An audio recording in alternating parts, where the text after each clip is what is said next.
Hey, what's up everybody? Good morning, good afternoon, good evening, wherever you are in the world watching this video today. As you read in the title, we are doing a 1-year ownership of my beautiful 2021 Ram 2500 Cummins. Here we go.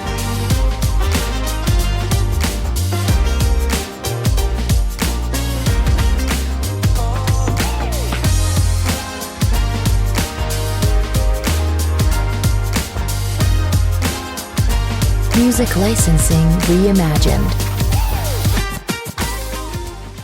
So we're gonna break this down into 6 parts. The first one being purchasing details and price. Next is maintenance.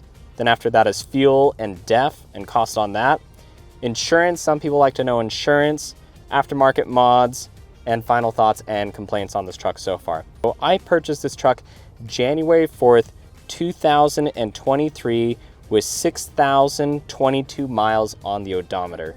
I had a 2019 Ram Rebel 1500 before that, and I traded it in for $35,000 and paid $64,500 out the door for this truck, certified pre-owned, 100,000 miles or 10-year warranty. So I feel like I got a pretty screaming deal on this truck. This is a Laramie 4x4 Night Edition with an off-road package, 12-inch touchscreen, bed liner, as well as paint match front and rear bumpers, and that's and the Alpine sound system with the subwoofer, which sounds phenomenal. So, the truck did come with some mods on it when I purchased it. The mods that came on it were the 35-inch Toyo Open Country tires, which I still have on it. They've been phenomenal and great. Highly recommend them, as well as 18-inch Series XD something wheels. They looked awful. I hated them. I swapped those out for tires later, or different wheels, which we'll talk about later. Came with window tint all the way around already. And then I guess the gentleman who owned it before had, I guess, worked in constructions. So it has construction lights both in the front and the back, which I think is pretty fun. So, and they just have a little switch under the steering wheel here, so it's very easy to turn on and off. I use it legally. So yeah, just kind of fun to have. But that's everything that came with the truck. All right, next we're moving on to maintenance. So I've only done 1 full service on this truck. I really haven't had to take it in for anything else. The service that I did on it was a engine oil, fuel filter, oil filter, full around inspection, tire rotation, and alignment, and that was done at the dealership that I bought it at, which was the Dodge dealership. That altogether cost me $541.98, and I had that done about 9,000 miles after I purchased the truck at 15,619 miles on the odometer, and currently sitting at 22,100 miles on my odometer.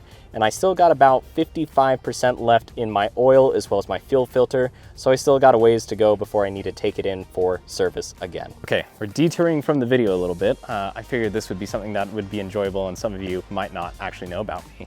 But I do real medieval jousting on the side. It is one of my hobbies, I guess, if you can say. And this is my companion, Draco. He is my jousting horse. He has been my jousting horse for the last few years.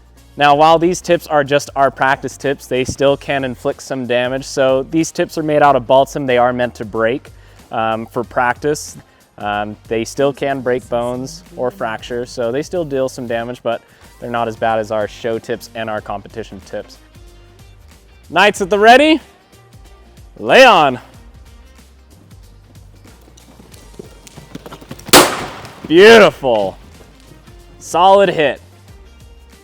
All right, back to the video. All right, now we're on to the worst part of the truck altogether, and I think this goes with any vehicle unless you own a Prius. The fuel consumption and the price of fuel and how much it costs to fill up this truck. So I've had this truck for roughly 15,256 miles so far, just a little bit over a year of ownership. And in the 15,256 miles that I've driven, I have, drum roll please, spent a total of $3,581.42 on diesel alone. So diesel is the most expensive in all of the US right now, and according to this app that I have that's called Fuely, which I'll link down below in the description, it tracks all your miles, your fuel ups, maintenance, everything. It's been phenomenal. It says that I've been averaging $4.20 per fill up, and each fill-up has cost me about $108, which isn't too bad. This is a 31-gallon tank. And also, according to Fuely, I've been averaging 513 miles per tank, which is pretty solid. My overall MPG for the last 15,000 miles has been 18.4 miles to the gallon. Also not too bad for a truck of this size and being on 35-inch tires and a 2.5-inch lift. Not too bad. And then we'll get into def.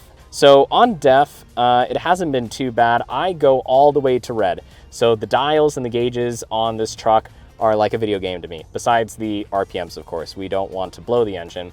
But I go all the way into the red with my diesel as well as my def, so much so that with my def, I get a warning, hey, you got 200 miles to go before your truck's electronically limited to 5 miles an hour. So I go all the way into the red. When I do that, it's about 5 gallons worth of def needed to fill the tank up full for def.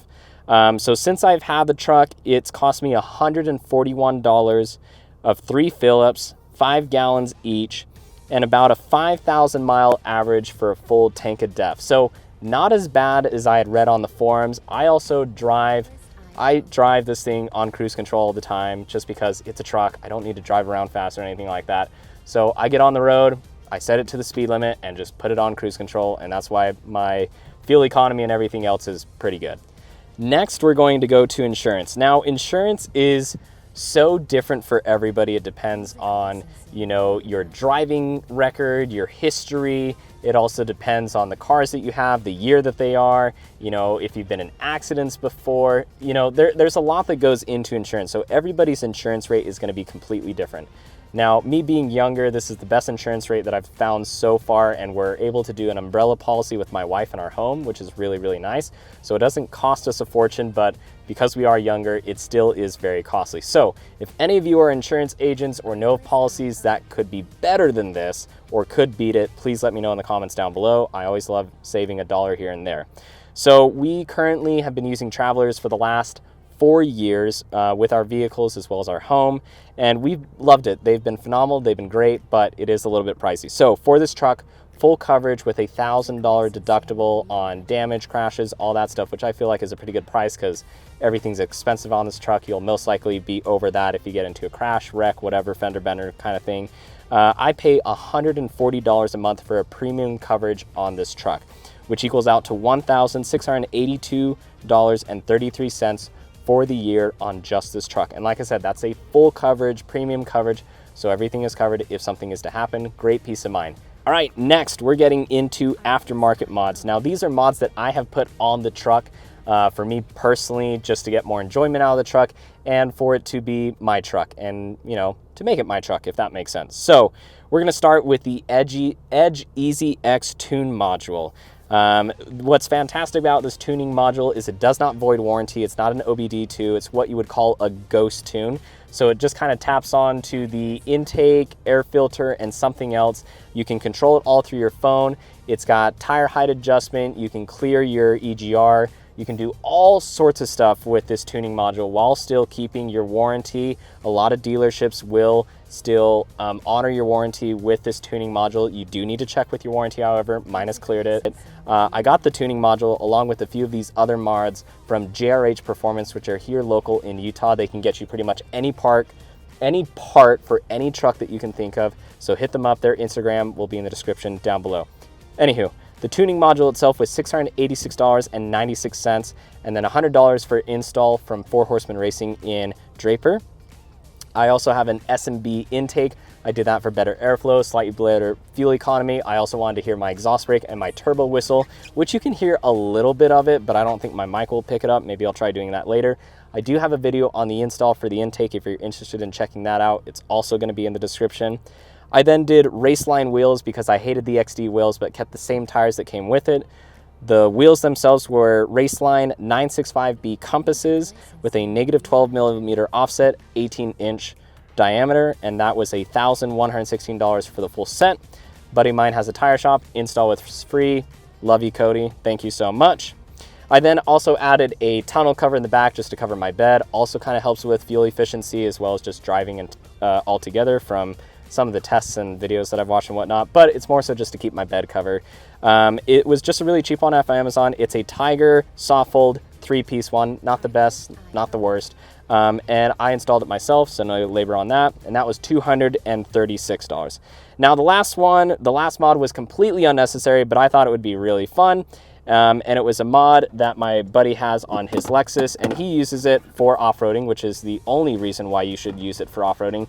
But that is a speaker and siren alert system, which is so much fun. Trust me, especially when you go out to 5 Mile Pass and you're just messing around with buddies.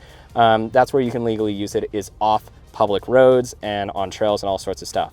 So it was only $150 off Amazon plus $150 for install. So total for aftermarket mods that I put on myself to make it my own truck was $2,787.96. Okay, and we have made it to the final part of the video, which is just kind of final thoughts and complaints with this truck. Honestly, I've had this truck for over a year now, 15,000 miles put on the truck. Haven't had a single problem with reliability, haven't had a single light come up or anything like that. Actually, I had a check engine light come on just last week. It was saying something with the EGR and the sensor for it was just dirty, so I cleaned it off, cleared the code. Wheelless Diesel and American Fork took care of that for me, and they said there wasn't a single problem there. It was just because there's so many electronics and stuff like that with the diesel exhaust fluid system, sometimes they can kind of wig out, and that's all it was. Nothing completely wrong with the check engine light, or when they did an inspection, they said the truck looked flawless and did great. So I haven't had any problems with this truck from a reliability standpoint. I do have a few complaints with this truck, but honestly, they're very minor first world problem type complaints. The first one being that the sensors on the front and back, the parking sensors, they are so flat, and when you're driving in a snowstorm or driving through mud or anything like that, they get covered so easily and so quickly, and the dash and everything starts wigging out, starts giving you alerts, parking sensor not available, and it starts beeping and whatnot.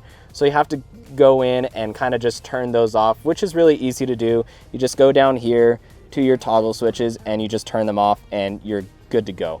And then you just got to get out and wipe them. But during the winter and driving through mud, that's kind of a complaint of mine because it happens almost all the time. It's snowing just a little bit and they just get covered up. But besides that, haven't had a problem with them. They've been great. I love them because this truck is big and I don't want to ding it or ding anybody else's car. The other complaint that I have, which is also my favorite part of this truck, is this screen. This screen is phenomenal. Now I know on the Fords they have it in a horizontal position with all the buttons on the bottom. While it does look good, I also don't think it looks as good as Ram. The Ram makes it seem more seamless and just more put together and just seems like it's meant to be part of the console itself. Where Ford, it's for me a little bit more of an eyesore, but personal preference, personal opinion, all that kind of thing. You still have all your analog buttons or whatever you want to call them, all your physical buttons for your climate and then your hazards, your traction control, and then of course your toggle switches for exhaust tow, parking sensors, and everything else. And with the sound system and this touchscreen and everything else, it just really puts the truck all together, and I love it so much. It's been great, it's been phenomenal, and like I said, I really don't have any complaints with this truck. Just first world problems, like, you know, it sucks to fill it up with diesel because it's so expensive. It's not a inexpensive truck to own. You definitely will burn some money in your pocket, in your hole, whatever the saying is, but it's a beautiful truck. For a 3/4 ton, it rides really nicely, it drives really nicely, the transmission's great, the engine is great. I love Cummins. Power strokes are still great, but I'm a big Cummins guy myself, and it's just been great with towing and everything that I've needed to do. Highly recommend this truck. That's basically going to wrap up the video, everybody. Sorry if this video was a little bit longer. I tried to keep it nice and short. I want to make sure that I covered everything as well. Thank you so much for watching, and if you like the video, of course, leave it a like. Leave a comment down below saying, hey, good job on the video. I'd like to know more about the truck or whatever it may be. Give me suggestions, give me ideas. I would kind of like to do something similar of a 3-year review on my Shelby Mustang GT500. So if you're interested in that, would like to check it out, also leave a comment down below in the description.